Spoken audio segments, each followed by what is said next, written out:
All right, welcome back to the spring sessions of the Nine Finger Chronicles podcast. I'm your host, Dan Johnson, and involved in these spring sessions is my man, Pierce Nelles from the Wisconsin Sportsman podcast.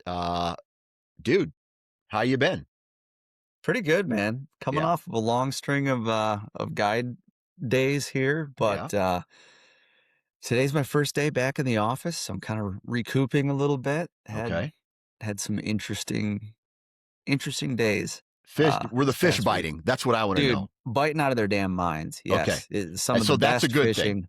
Yes, Okay. absolutely.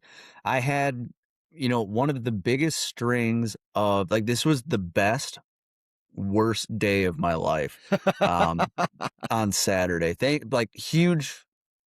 Hugely in part to the best, I'll say the best Yeah. part of it was hugely in part to the folks I was fishing with. Awesome individuals. Mm-hmm. Shout out to Adam and Greg for just an awesome day. But Yeah. dude, so some days you like start off and you have a minor inconvenience, but it's like whatever, I can Yeah. overcome that. So I get up early. I go to get, gather my stuff, fill up the Yeti, all that sort of stuff. I realized the night before I forgot to close the lid on the coffee maker, right? So no coffee brewing. I'm about to leave in like 5 minutes. I'm like, well, that sucks. Whatever. We'll make a quick trip stop. That's fine. We can rebound from here. 10 minutes out the door, going down the highway, rolling about 75 miles an hour. I see a turkey on the right shoulder of the road. And so I think, nice. I'm going to get over in the left lane so that I don't smoke this bird. Yeah. And as I move over to the left lane, this turkey decides to run right back across the road and just gets eaten by my Jeep. Okay. Now I was expecting, like, I'm luckily I was able to keep driving. This bird just gets smoked, goes flying into the median. I knew it wasn't good. You can't hit a 20-pound animal that fast at that height and not get some damage. But I was like, you know what? No lights went off. I didn't hear anything. I'm running late anyways. Like, as long as this thing keeps rolling, we're just going to keep on going. I will deal with it when I get back. Yeah. When I get there, because it'll be fine. So I get there.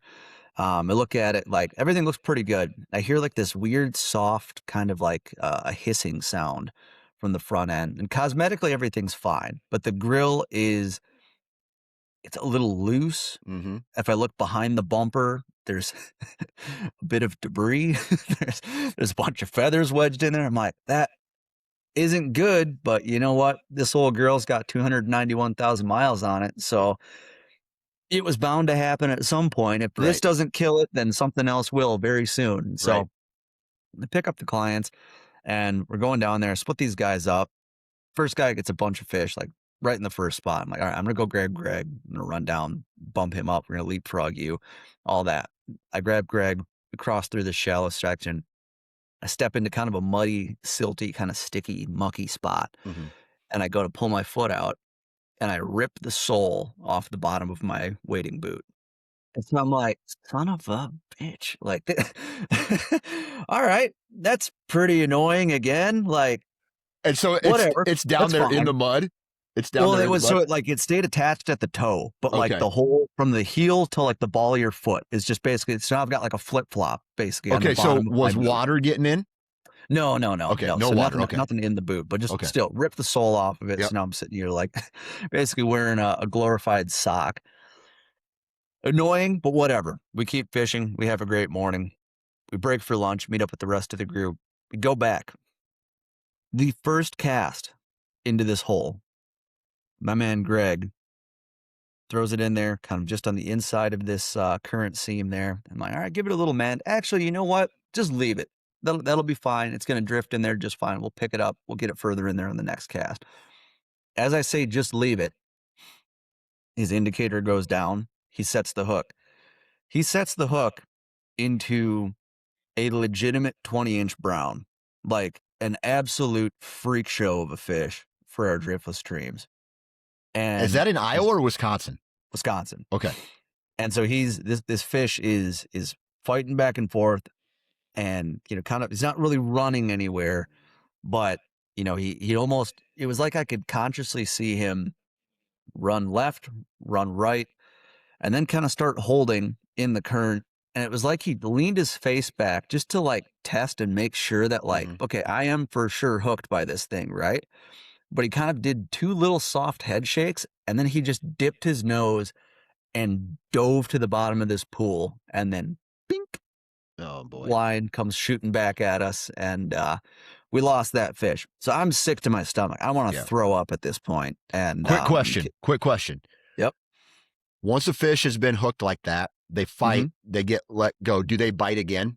No, No. Okay. not right away. I mean, Yeah. he'll eat that night, but not. It's gonna take some time for him Yeah. to settle back down after Yeah. that. And so we lose that fish, and whatever, off that goes. And then I get in the car to head home, and I realize I still hear this little hissing sound as I get back. I'm like, what on earth? And I realize as I hop in the car, the sun's been beating on it all day, that the hissing sound was the dying last breath of the AC compressor on my Jeep. So I go to fire up the AC, cool myself off a little bit for the drive home, and realize Nothing. AC's out in that truck. So it was an awesome day. Now we did catch like 30 fish and just like had an absolutely phenomenal day on the fishing front. That's gotta outweigh all the other shit though. Oh, it Like, did. It when did you're for ripping sure. lips, dude. Yep. You can Yeah. you know how like in order for your day to actually be bad at that point, and this is just my opinion, if you go out and you're catching a ton of fish, whether, insert whatever fish you're trying to catch, like my truck would have to be totaled Yep. in order for me to go, oh, what a shit day. Exactly. Yep. But when you're ripping lips, dude, you can get away with a lot at that point. Yep. It was funny because those guys developed a little bit of a bourbon allergy from the evening before. And that was exactly what they were saying was like, Yeah. you can't feel hungover when you're fighting a fish. But as soon Exactly. as you stop and you're standing there and you're tying a knot, it's like, Yeah. oh my God, This my head sucks. hurts a little Yeah. bit. Like, How'd that happen? How'd that Right. happen? That's But, funny. Dude, yeah. I mean, well, that's good, man. You caught some fish. Now, my question is, how much does an air conditioner or an AC compressor cost for what year's your Jeep? 2015. Okay, 2015 Jeep. So I just did a very, very brief search when I got home that evening because I was busy with other stuff and had to get ready for the next day. Yeah. But we're looking at anywhere between 175 and $500. Now, that's just for the compressor. It's not ideal. Is there more Yeah, that's dude. damaged in there, but that I don't know about beyond the AC? Mhm. Maybe. I don't know. At this Yeah. point, though, this thing I wanted to get her to 300,000 miles, and I thought I was gonna, but at Yeah. this point, I'm starting to wonder if we're gonna Pop run a out new, of get a new life vehicle. there. Yep. Dude, I'll Yeah. tell you this, We'll man. see. There's nothing worse than like a vehicle running fine and then all of a sudden something happening to it, whether it's your fault or not your fault. I can remember several vehicles ago, I went in to get a U-joint replaced because there was some vibration in the driving. And so I was like, okay, I've had this before, U-joint, they replace it. U-joints usually aren't too expensive. Pop it in and go. But they're like, yeah, it's the U-joint, but there's all this other shit. It's like $2,000 that's going to cost. And, this was several years ago. And I was like, what a kick in the dick. It's just like everything runs fine. And then all of a sudden something little turns to something major. And I was just and so, especially with the way the world is today with how much everything costs, I'm just like, I just know something bad's going to happen to one of the vehicles here pretty soon. And it's going to just like derail my life. Right. It's just going to be like, oh, that's going to be $8,000 to get that fixed. And I'm just like, I don't have $8,000 to put into a vehicle right now and maintain what I'm maintaining. And so it would be, dude, it would suck to have some big expense, to fix a vehicle and things like that. So Yeah. yeah. Yep. Yep. I will say though, if you're somebody out there looking for a good rig, the 2015 Jeep Grand Cherokee was an absolute workhorse for me. So shout out to them. Yeah. Um, good vehicle. You Oh, like it? dude, best snow vehicle I've ever had. Yeah. Thing ripped, just Dude, crawls. It's dude, awesome. I had a this is crazy.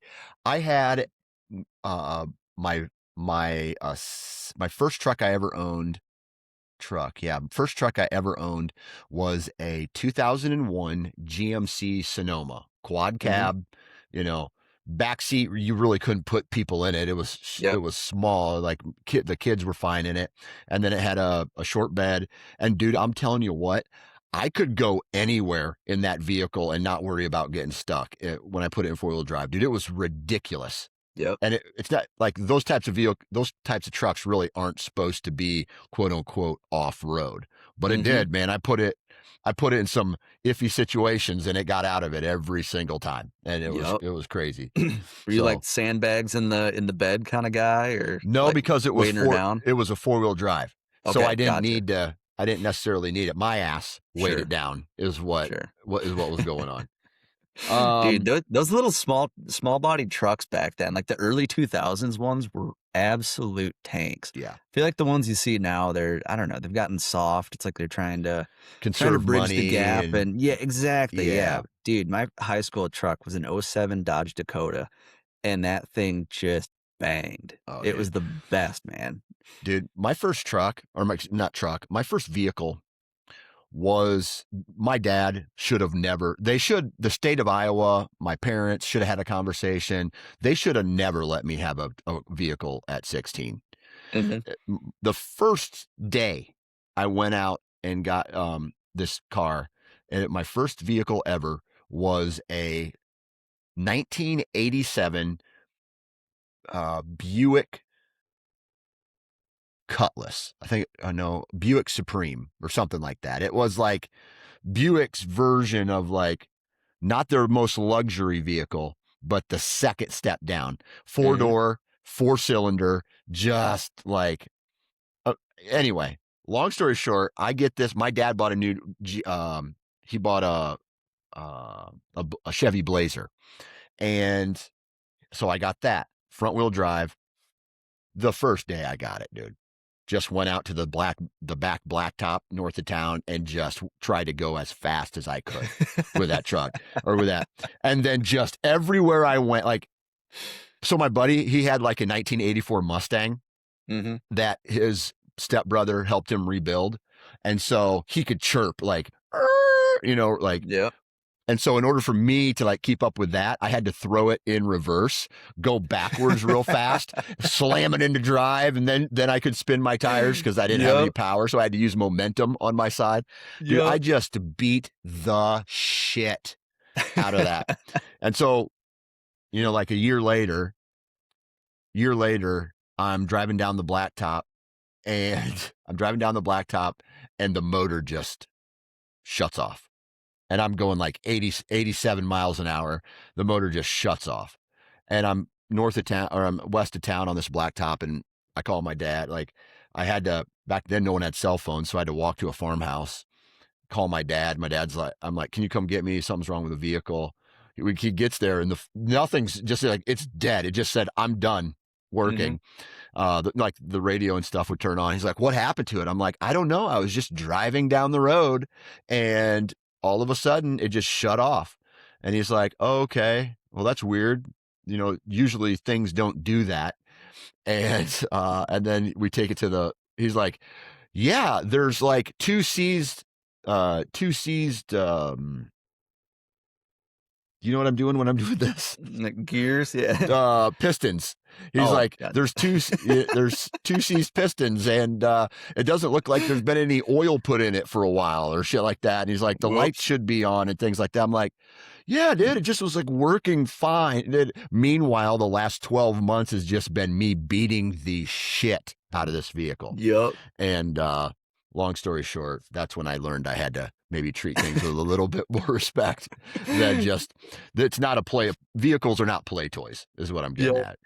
But Dude, you think at that age, you think you're so clever. It's like, I don't know what happened. It was yeah, super weird. I didn't do anything I was going 65 Yeah, on the highway. yeah, It I was was going totally 50, normal. yeah. I Thing just never really got it handcuffed. above, 50, Yeah, right. I never really got it above 50.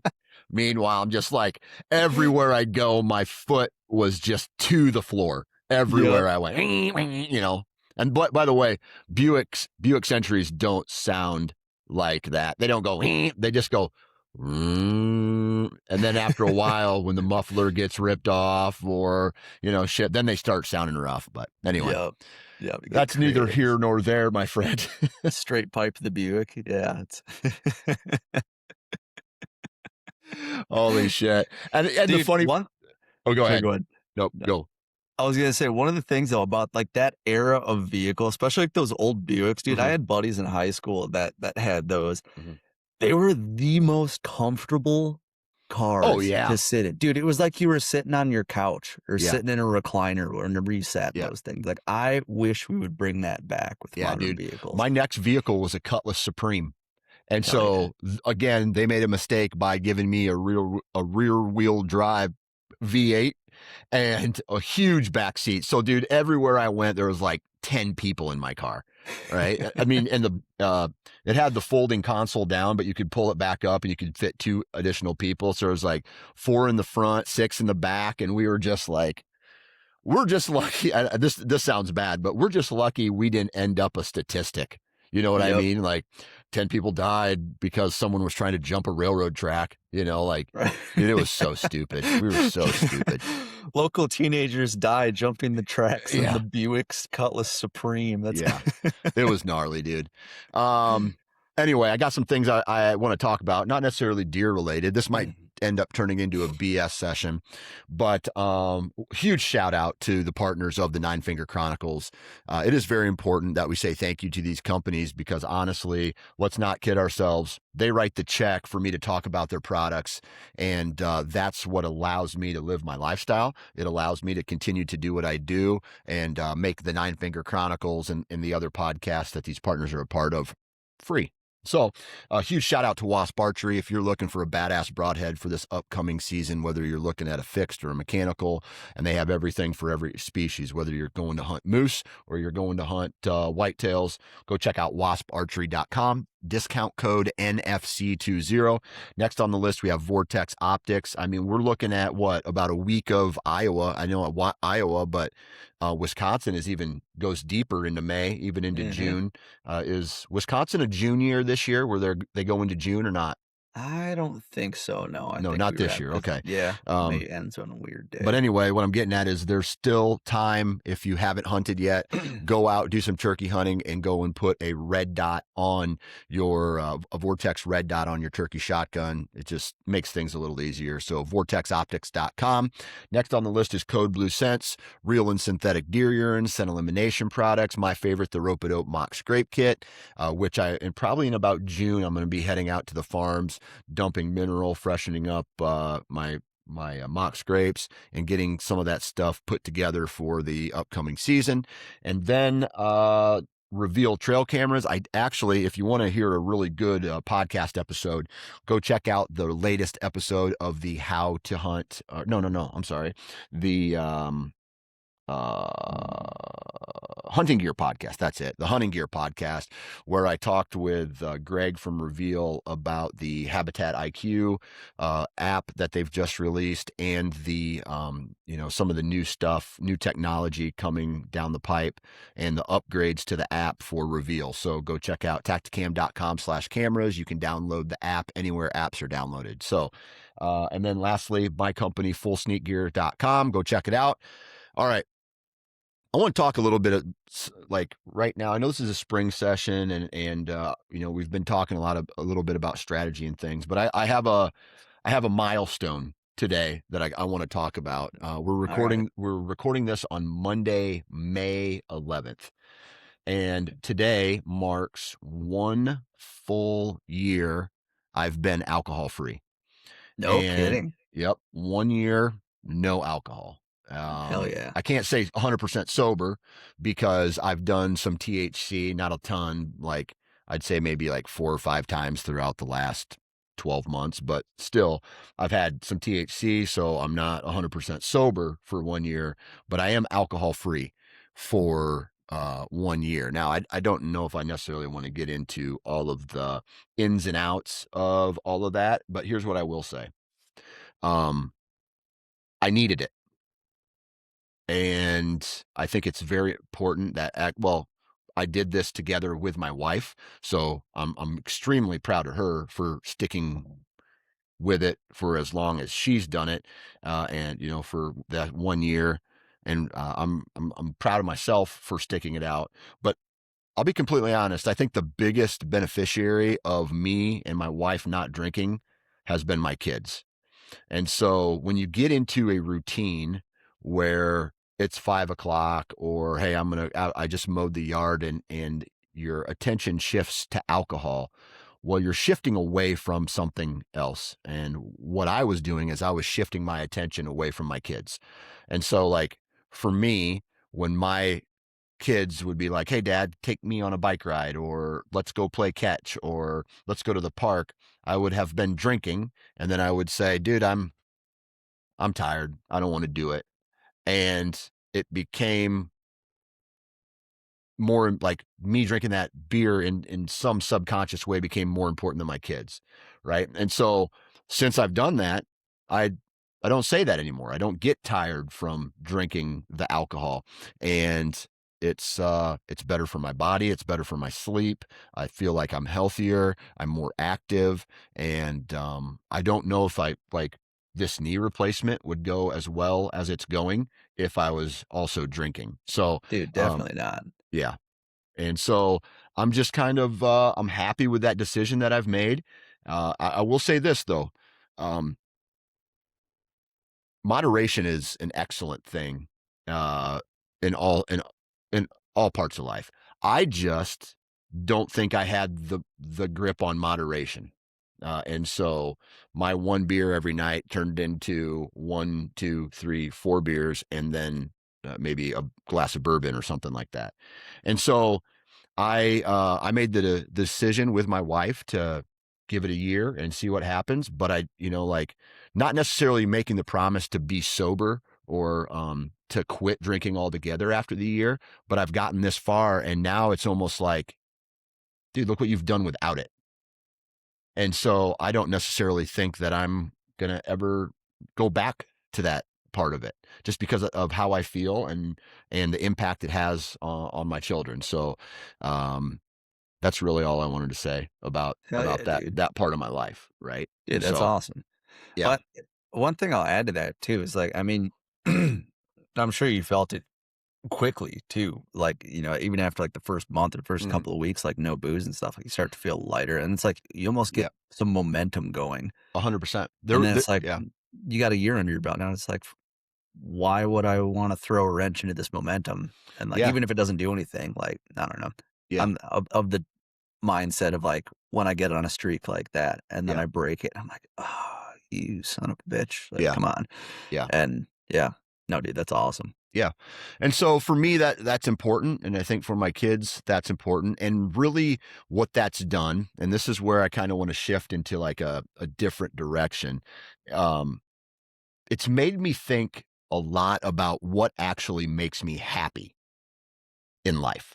Okay? Totally. Like the people, the experiences, what I do for a living, like what actually makes me happy. And I kind of want to put you on the spot, Pierce, and I want to ask you the question, and you can be as detailed or as vague as you want, but what makes you happy, dude?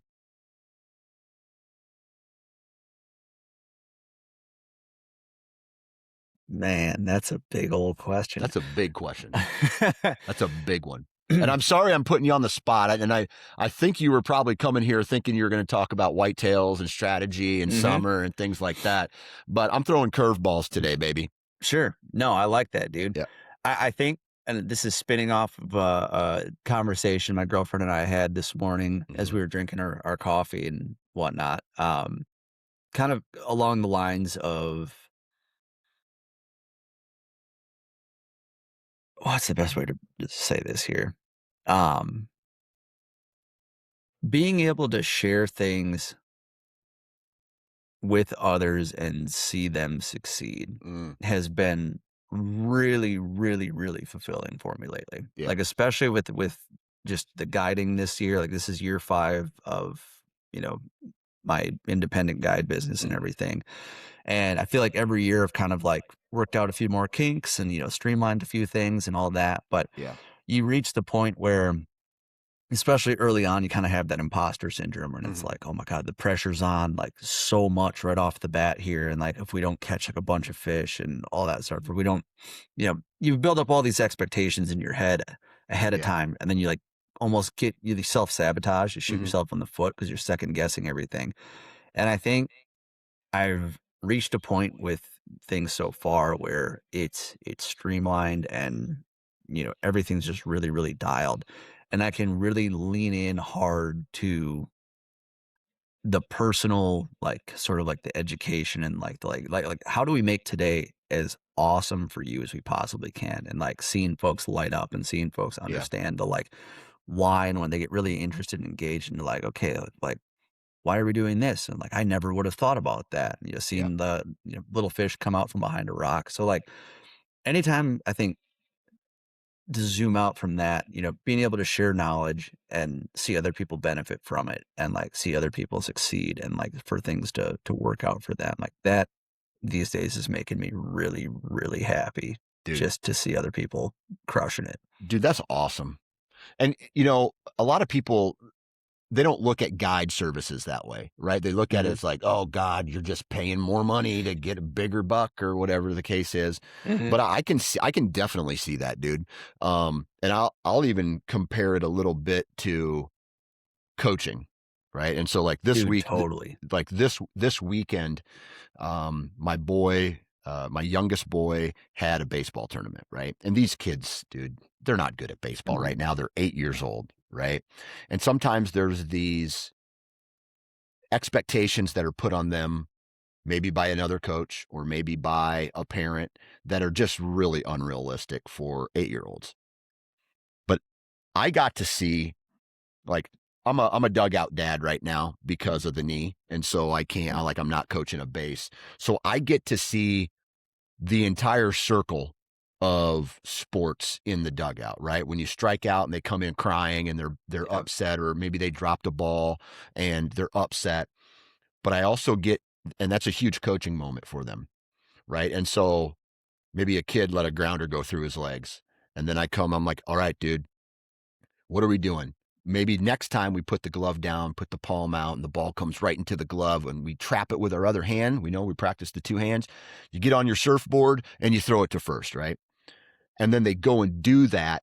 And then they look at me and they're smiling and they're like, yeah, we did it. And then it's like, dude, those moments right there where you can see a kid just love a sport or Yep. have this big ass smile, um, where all the hard work that sucked, right? Like, for example, my daughter back in March when she won the state championship Hmm. for wrestling, like, it's straight faced. Wrestling is a brutal sport to get good at. And she started to see all of her, like, everything was clicking for her at the state tournament. And there was no talk about, like, you got this, you're going to be first place. She just went in and took the action. And then when she pinned that girl, got her on her back and pinned her, that initial standing up and being able to see the smile on her face for all the hard work, dude, those are moments that, like, it's just pure joy for that person. And Yeah. because I was part of it, I get to share a little bit of that as well. And so that type of stuff really makes me happy, dude. Dude, absolutely. Yeah. Yeah, on the coaching front and all that, like, Uh-huh. yeah, you see stuff click and you see those little moments of Mhm. like, I screwed that up, and then Yep. everything goes. Or like in the case of your daughter, like you've been watching her, I'm sure just work her butt off Yep. for, the last handful of years and for that to all come to fruition and pay off like in that moment. Like, Right. Right. dude, it's the best. Here's something. Watching the homies kill it. Doesn't Oh get yeah, any better than that. exactly. Exactly. Especially if they're part of your crew, dude. Like, Yep. whether that's family or like bros you came up with. Like, I'll be honest, man. I don't have a ton of quote unquote hunting friends, but I do have a Mhm. small group that, we keep in touch every year. And when they send me their trophy picks, I'm just fucking jacked for them, dude. Yep. I'm just like, it didn't used to be like that. There was part of me that was always like, I got to go do something bigger now. I got to get Yep. something bigger. And now I don't even Right. give a shit, right? I'm just Yep. out to like enjoy all this stuff. But um kind of wanted to finish up a thought here, and that was like, Mhm. I have I had a moment last night, and I don't know, it was crazy because in life there's so much noise. Yep. Like, there's so much pressure put on us, whether it's about money or achieving a goal or work or trying to be the best version of this label that's given to us. And last night my two boys were playing wiffle ball off the back deck. My daughter was sitting talking with me. My wife was sitting across talking with us. There's like a three-way conversation there. And I had this moment where there was no noise. It was just a conversation between your family. And my wife was talking, there didn't seem to be any stress in her life that was really anything. My daughter was sitting there just like completely relaxed. I was completely relaxed. Like, birds were chirping. The sun was, it's like this environment. And I had this moment where I was just like, dude, this could be what heaven's like. You know what Yeah. I mean? Like, Yep. this is one of those moments where I just almost like a moment of Zen. And Mhm. I was just like, dude, I am so happy I have these people in my life right now. And Hell yeah. it kind of hit me, dude. And I was just, when you have those types of moments, you kind of realize like what is actually important in this world. It's not about, like, for me, it's not necessarily about the vehicle that you drive, how much money you make, how good your kid is at sports. It's not even about sports. It's just about like the people, right? And you have these moments, and I brought this up, and you see the memes and the reels online where it's just like, dude, I don't know about you. I don't know how old are you? I'm gonna be 30. Oh, so you're Yeah. you're 29 right now? Yeah. Holy shit, dude. Yep. You're a pup. For That's now. Yeah. for now. I Damn, don't know, dude. dude. We were talking last night, and I was like, I'm almost at a point where I've been driving for more of my life than I haven't been, and that's Yeah. a weird, like. Yeah. Well, when I was alcohol, Mhm. I started drinking when I was 14 years old. Believe Mhm. that. And so this 1 year sobriety was the longest that I have taken off alcohol since I was 14 years old. Believe that. No kidding. Yeah. So that's crazy. That's a crazy Yeah. statistic right there. Okay. So anyway, um, like, I had that moment, and it just made me realize, like, dude, people spend so much energy worrying about things that just ultimately do not matter in life. And they Yep. put all this potential to the side, like, as far as happiness and what actually makes you happy. It's less like, um, dude, I want to live in those moments as much as humanly possible, moving forward, because I am 45 years old. And I don't know if you probably haven't realized this yet, but if you're going to take any advice from this old man, I would say this, like, try to live in those moments as much as possible, especially when maybe you get married, maybe you have kids, those types of things. Like, that shit is important.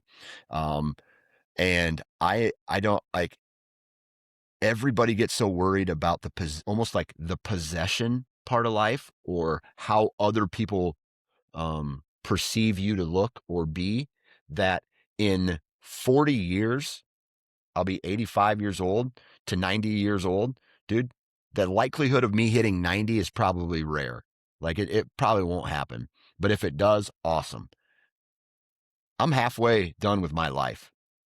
So, you think the color of my truck matters or how much money I make matters? Like, my goal right now is to provide, and I don't want to say like my kids with the best life. And that doesn't mean like vacations. It doesn't mean Mhm. like buying them things, because Like we definitely spend too much money on them.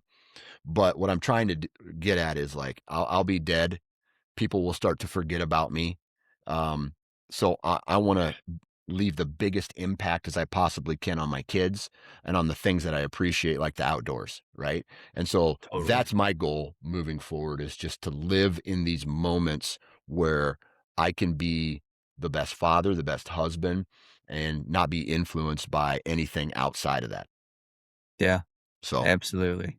Dude, so and that I knew exactly where you're going as soon yeah. as you started talking about, like, the amount of noise and Mhm. everything and, like, trying to find a moment where it's like somebody all It's of a sudden, clear. like, yeah, like, snaps your fingers, like, poof, and it's like there's a vacuum. It's like Yeah. all the extracurricular shit is just like shoo, Yeah. out. It's like, "Whoa." And I don't know if it's always been that way that folks have had those kind of moments of, like, I don't know how to describe it, but it's like it almost feels like somebody, like, suddenly, like, zoomed in or you zoomed Mhm. out, and it's like now there's no more chatter in the background. You're Yeah. just there, but then you become conscious of it, and you're like, "Oh, Yeah. this is awesome." I wonder if I'd like to talk with someone in their 80s, Mhm, or man and woman, because I think it would be a unique perspective to have conversations like this with men and women. At what point in their life did they realize that they potentially wasted a lot of their life caring about shit that just does not matter? Right? And what a conversation with a potential like a 29-year-old or 30, like what kind of impact that would have on someone like you or myself, right? Or even younger, right? It's mhm, like, dude, I woke up one day and I realized that I had been giving my life to something that just did not matter, like 20, 30 years of your life. And that's a little bit how I felt with alcohol, where I was just like, dude, I was giving priority to something that gave my life no value.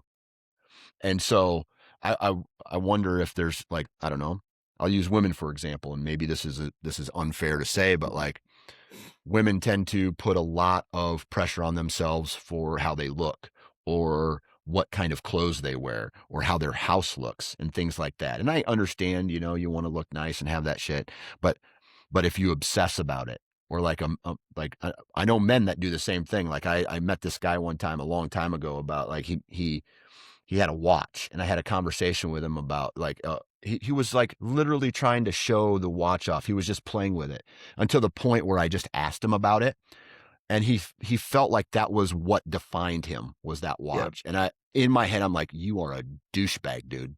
yep, Nobody gives a fuck about your watch, right? Great, you have a watch. Who gives a shit, right? Does that make you a good person? No, it doesn't. You're a douche, right? And so I don't know.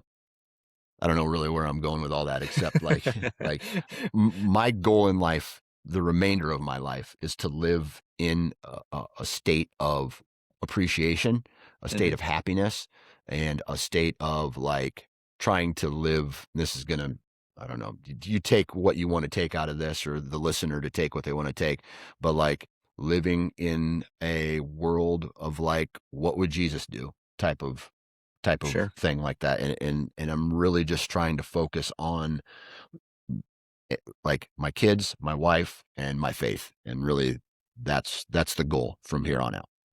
Oh, by the absolutely. way, also going after big antlered deer. Like shooting, and it's not even big antlered deer, but just like trying to bow hunt and kill shit. Like that, like, dude, like you want to talk about what makes me happy?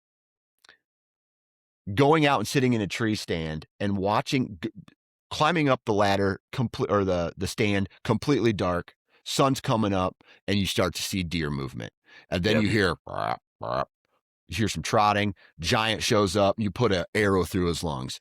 That jacks me up so much as well. mhm, So like I want to live in that moment as much as I can, if I possibly can, you know what I mean, and involve yep, my kids and others in those moments as well. So that dude, shit makes me absolutely. happy. Yep. Faith, family, freezer filling. Yeah, That's what it's dude, all that's a about. t-shirt, dude. Yeah, I was gonna say that's the new Faith, full family, state fill the gear. freezer. I Yeah. love that, dude. I love that. That's awesome. Yeah. Yeah, dude, like, I've thought about that a lot, and a lot of times I'll ask folks, in the middle of a day, I'll, like, Mhm. ask them some sort of, like, you know, more like a life question, like how'd you propose to your wife? How'd you, what's the most fulfilling thing, about your family? Just try and like learn stuff about them Yeah. and, ask those questions and all that.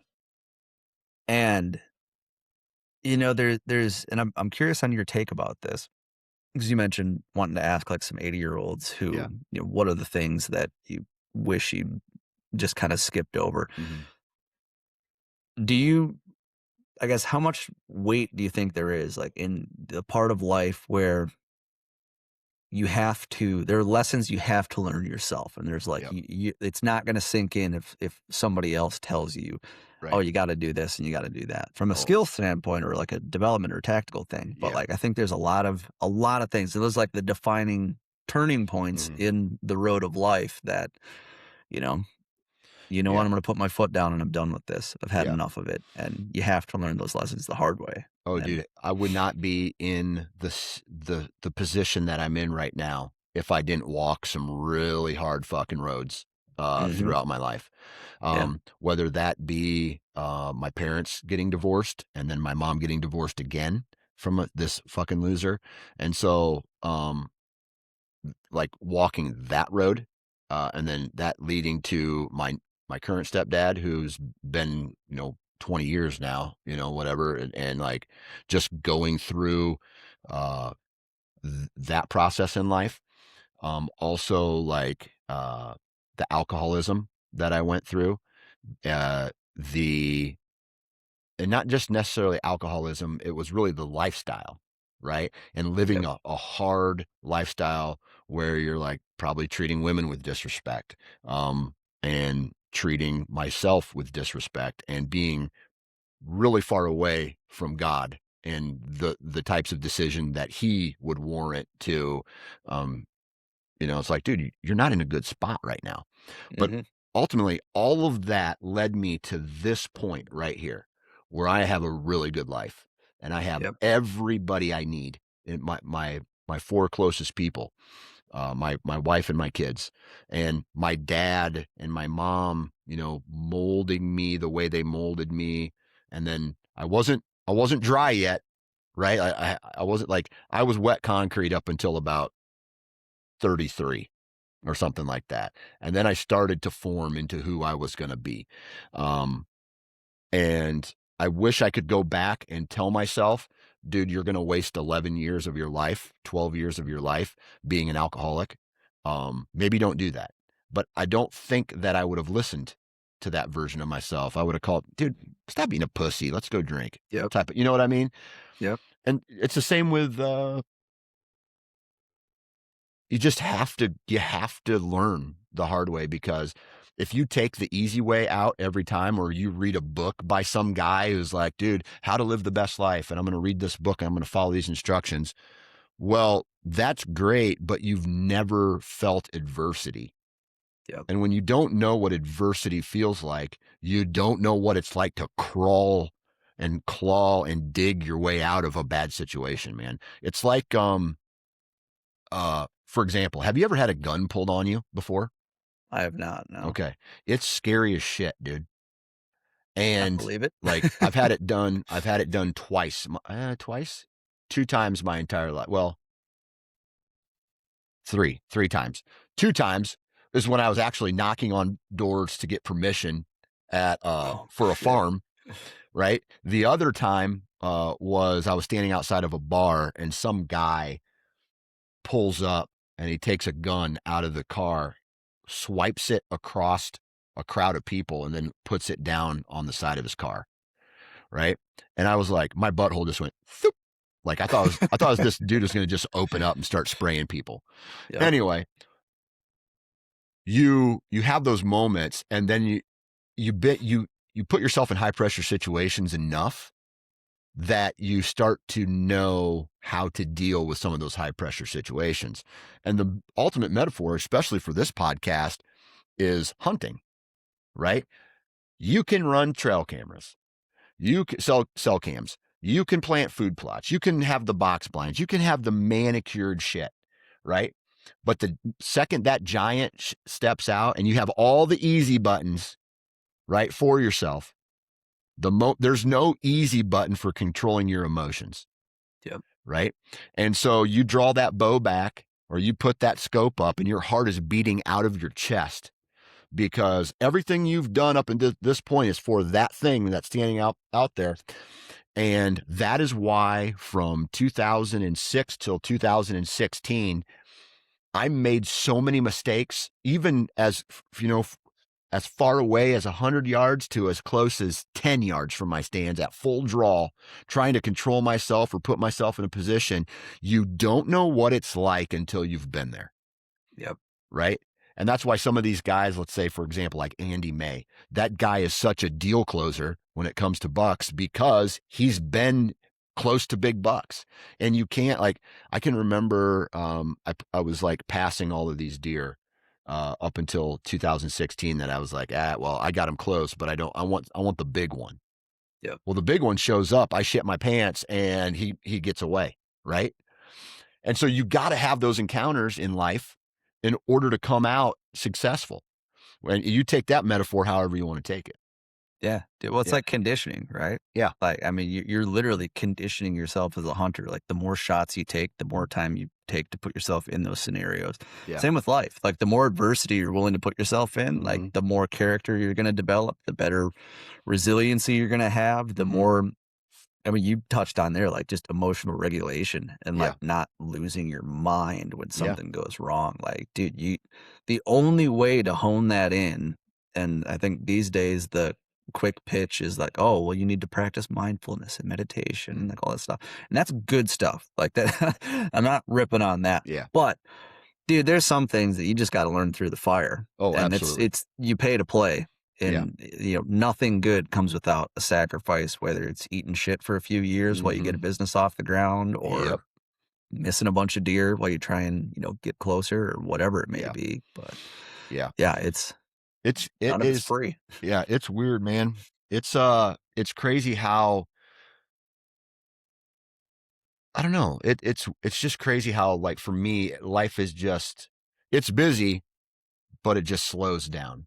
Right. Mm-hmm. Have you ever met or do you know guys who just, when shit goes wrong, they fall. I mean, it doesn't have to be a guy. It can be a girl too. Like when shit goes wrong, they fall apart and then things get worse for them because they're unable to not live in that high pressure situation. Dude, I used to be that guy. Yeah. Like, we're talking the last 5 years or so, trying to figure this out. And, I finished school and, had these, been working on this business for a number of years and had this plan of like, well, here's the next steps, and didn't realize how much extra work was going to have to go into it in between. Yeah. And then long lead times and, waiting on responses and all that stuff. And I'm going to go full in on this business. It's going to be great. Yeah. And it's like, well, you're trying to make a full-time gig out of a business that's in its like literally like embryonic stage. And like, it's not a full-time thing yet, and just climbing the walls, wondering what the hell I'm doing wrong and all that sort of stuff. And then things would go wrong. And it was like, well, I'm trying to get something developed here. And now here's this setback, like, holy shit, I already had nothing. No, I'm like, it's like, I felt like I was going like into debt more. Yeah. Like I was going into like, I don't know, like life debt almost. Like I was screwing things up so badly that like now I'll never be able to get out of it. And dude, I would implode and just beat myself up, and like always internal, like always like self-directed. But yeah, dude, I mean, and until you get through that kind of stuff and you realize like, hey, buddy, it's okay. You fucked up like so much other stuff over the last couple of years. One more is not going to matter. Like, let's just figure out how we solve the problem rather than dwelling on this. And that was kind of why I asked like the things that you got to learn. Oh, dude, you have to. Through the fire, And business is the hardest thing to have to learn because, for example, recently a company approached me, and this company was like, hey, I'd like you to move your podcast over to our platform, and we feel that we're going to be able to generate equal amount of revenue or more for you. And I was like, and so I learned from the last time I did that, I drug my feet and I missed out on massive amounts of revenue for the network, the Sportsman's Empire. Mhm. And so this time I I listened to this guy, and I asked a ton of questions, like 3 months worth of questions. And the guy was doing, he's talking me through this, and I was listening on the platform and things like that. Now, it doesn't affect anything except the revenue that I make. Like, the podcasts are still going out, people are still listening to them, the downloads are still there, but how I make my money with dynamic ad insertions, and maybe this is over a lot of people's heads, but the second I switched, that got chopped in half. And so now I like, financially, especially in this world, like, I'm losing 12 grand this year, probably the next 12 months from this happening. And so now you have to have these conversations with, like, you got to have these really tough conversations with people. It's like, hey, listen, you told me this. And I know in life nothing is guaranteed, because I've gone through this shit before. You told me this, and now it's not coming true. It's not happening like you told me. And Yeah. now, actually, I'm finding out there's a whole bunch of additional steps that I have to do to make what you told me come true. Right. And so it's just really kind of a kick in the dick when you're relying on other people to help you with that. And that's a lesson learned, right? Like, Yep. I'm here now. I can't go back in time. I can't talk to myself. I'm here now. And so I got to deal with what's here, and I got to try to find new ways to maneuver the business or my personal life or whatever it is when you hit those big road bumps in life. And so it's just, I don't know. It's a lesson learned, dude. And Yep. and I have to just keep communicating and keep finding ways to get better at me and my business and things like that. And like, the other one is the other day, dude, like, with this knee that I've had, man, there's days where my knee still hurts. And 2 weeks ago, there was a day where my knee just was throbbing, and I was on medication, on painkillers, and I was just tired, and I wasn't sleeping at all. And my kids, were being kids, dude. They were just being kids. And I barked at my oldest son, and I barked loud enough at him to where I saw him, like, change. Like, it wasn't just a knock it off, get out of here. I yelled at him, and I looked at his face like, man, like, I'm just like, you know what I mean? Mhm. Maybe you've done that, where you've come down hard on somebody and then you Mhm. instantly regret it, Yep. because it's just like, dude, that's not who I am. Why did Mhm. I do that? And I Yeah. instantly regretted it. And so I had to pull him in. And I'm just like, dude, I am so sorry that I yelled at you like that. I shouldn't have. Um, the reason I yelled at you was this, but the reason I got really mad is because my knee hurts, and Yep. because I'm on pain pills, and because I haven't slept in, 5 weeks. And so that kind of stuff, just, again, a lesson learned that I had to come out of, admit wrong, and go back to, trying to be a better version of myself, if any of that makes sense. Yeah. No, Yeah. definitely, dude. Yeah. Definitely. Yeah, it's those conversations are tough. Yeah. And as the young pup that I am, Yeah. in just relationships and stuff like that, like my girlfriend and I, we've been together for 5 years now. And, I'm gonna bring that up, dude. So you can lead into it if you want. 5 years, all right. 5 years, dude. Yep. She's not around, is she? No, no, No. Okay. All no, right. So no. 5 years, dude. Mhm. That's You're coming up on, like, a shit or get off the pot moment. Oh, we're shopping right now. Oh, we're It's shopping. yeah. Oh, we're shopping. Yeah. Okay. Not ring shopping, I Oh, should ring say. shop. Not Okay. shopping for other options. It's Okay. Okay. I thought you were like, yeah, I'm just holding on to this one till I find something better. After I said it, I was like, "Hold on, I need to clear that one up." Yeah, we are, ring shopping. Okay. Yeah, and so, yeah, no, So she's she is the awesome. one. Oh, Oh, for nice, sure, dude. dude. Because over the last 5 years or so that Yeah. we've been together, like, she has seen every bit of all my just being an idiot and trying to figure things Flaws. out and getting frustrated. Yeah, Yep. it's like exactly like if you've got a partner who has been around like through the low points Yeah. and stuck it out and all that, like, dude, that's a ride or die for Yeah. sure. An absolute ride or die. But dude, it was because I'm a defensive little guy. Yeah. And having those conversations where like I'd get defensive about stuff or I'd be stressed about work or I'd be, Mhm. have an imposter syndrome about, something else or whatever it may be, dude. And then, get a little snippy or like, get in an argument or something like that. And then to finally like have to come down because I'm not a quick emotional processor whatsoever, but it would be like, I've gotten better, but you 2 have to days come later, down. you're like, boy, I was an asshole on Tuesday. Yep, Yeah. exactly. It's like, hey, you remember when I was just being a dick for no reason and I was Yeah. like snipping at you? Hey, I didn't know that really it was in the moment I couldn't process it because I was stressed about this. Yeah. I was just like, but here's what was happening. Yeah. Oh, well, that makes sense. That's a human moment. Yeah. Like I could understand you being stressed, or I can understand Yeah. your knee hurting and not having slept for 5 days. Yeah. Those are the conversations I think that Yeah. bring you a lot closer to those people when it's like, hey, I screwed up. I'm sorry. And I'm gonna Yeah. work on Yeah. it. Dude, I proposed to my wife after 7 months. Did you? Yeah. And we there was a little pressure on me to propose because she was 30 something at the time. Mhm.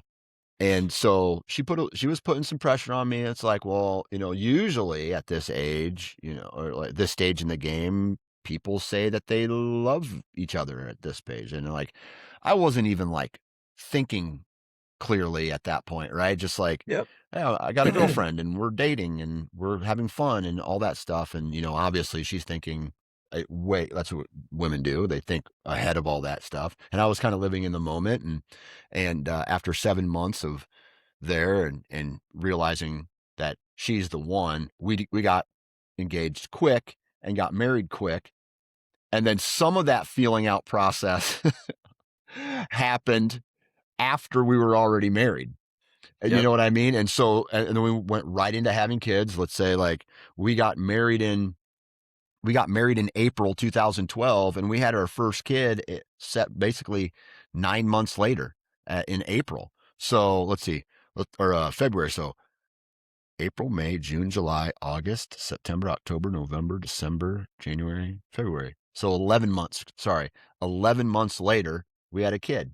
So we went right into the process, Yep. and maybe we knew each other then, maybe we didn't know each other then, but we had to go through the whole process, like almost like, because I think there's a certain point of any relationship where you just kind of avoid stressful situations, but you Mhm. can only avoid those for so long Yep. until Pile up. you guys have to, like, this is the real version of me.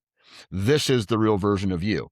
And Yep. are they going to collide, or are you're going to shake hands? You know what I mean? And Yep. so we definitely had to work some of that out.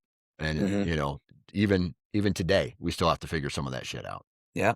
It's a journey, right? Yeah, it is. Yeah, dude, we moved in together after 9 months of dating. Okay. And we moved in together. She's from the Chicago suburbs. We met 2 months before my lease was up when I was finishing up grad school, living over there. Mhm. Then I moved back to Wisconsin for a while, and then we dated long distance. And then eventually we were like, hey, this is getting tough. Like she was trying to finish school, all that sort of stuff. And that was when the opportunity opened up. It's like, hey, what do you think about moving to rural Iowa? What do you say, huh? She's like, And sold. well, Yeah. yeah, and so we did, but didn't really understand like, hey, this is going to be a massive adjustment. Yeah. Then, when we have our separate places, or when we were, even like we'd hang out for a long weekend or whatever, because I had a pretty flexible schedule Yeah. whenever we were dating distance, and then, yeah, you move in together, and it's like, oh shit, Yeah. we are in this house together, and we are not leaving this house together because we both live here. Like we need to figure this stuff out, Yeah. and yeah, dude, it's trial by fire, and as Yeah. soon as you get through it, it's all right. How'd Yeah. you propose to your wife? Okay. So, I did a thing where I got reservations at this restaurant, and I Mhm, invited my brother and his girlfriend, which is now his wife, her parents and my parents, my mom, stepdad, and my dad and stepmom. And so I said to her, "Hey, listen, I'm gonna go to uh, let's go out to dinner while we're back in town with my parents." And they're like, she's like, "Yeah, okay, it's a nice restaurant, let's go." So it was in a different town. But so what I did was I left, and then I took a detour into this state park. It's like a beautiful state park in southern Iowa, which mhm, allowed them to leave and then pass me to get to the restaurant. And then what I did was uh, we were at a dock at a state park, and I was like, "Hey, look over there. Look at that. Look at those flowers or whatever." She turned around, looked at the flowers, and then I opened the ring box. I got down on one knee and I proposed to her. And she did the whole, she was very happy and things like that. mhm. And then when we came up the elevator, and I go, reservations for Dan Johnson for two, or, whatever, for Dan Johnson. She goes, "Oh, okay, come this way." So she turned the corner, and then the entire family was there. Everybody was there. And Nice. then she had a breakdown. Right. Yep. And so, that was how I did it. Have Dude, you that's put any awesome. thought in? Well, you can't, because what if this gets back to her? Right. Do you have, Oh, no, I don't have a solid plan yet. well, if you're I'm a ring shopping, there's really no surprise, right? Like, Mhm. Well, I mean, yeah, we've discussed it. Yeah, yeah, we're kind of pragmatic in that way, but yeah, we've discussed it because I really wanted to make sure, like, if I'm gonna get this ring, like, I really want to make sure that it's one that she wants. Like, I, yeah, just wanted to see, wanted to walk through the case or like yep. walk by the cases and see which ones she like kind of like lingers on and I looks at. Like, gotcha. oh, I kind of like that. Just Yeah, get a little bit of an idea of yeah, what to go for there, and yeah. so. Have you Yeah, done in the terms of math? Like, how many trout do you have to catch to afford the ring? I have been doing that, yep, I have been doing that, yeah, and, yeah, we're getting there, Yeah, good hopefully by the deal. end of the season, we can get something cooking here, but, Good deal. yeah, in terms of where and when or any of that, it's Just don't get married in November, dude, and then you'll be yeah, fine. that's that's the Love it. plan, yeah. Well, I tell you what, we didn't really accomplish too much today, but we had some really good conversations. Pierce, man, thank you Big very life much for taking episode, time out of your day to BS with me for a little bit. absolutely. Also, if you guys would do me a huge favor, number one, go check out Pierce's Wisconsin Sportsman podcast. I'd really appreciate that. Also, all of the podcasts on the Sportsman's Empire are just badass, dude. So I'm maybe a little biased, but I really do feel like the network has, hey, other than the Nine Finger Chronicles and other than the Wisconsin Sportsman, what is one of your favorite podcasts on the network, other than what I'm doing and what you're doing? Oh, dude, my man Nick Otto with Nick the Otto, Huntmore podcast. underrated God, Nick Otto. dude, so underrated. I still feel bad for shit talking him about for saying Venny. Venny, yep, yep, Started just rage baited him. That yep. was my only attempt at rage baiting, and The Hunter Ford bit me podcast, in the yes. ass. But yeah, check out the Hunterboard podcast. Yeah. Nick's the man. Nick is the man. All right, cool, dude.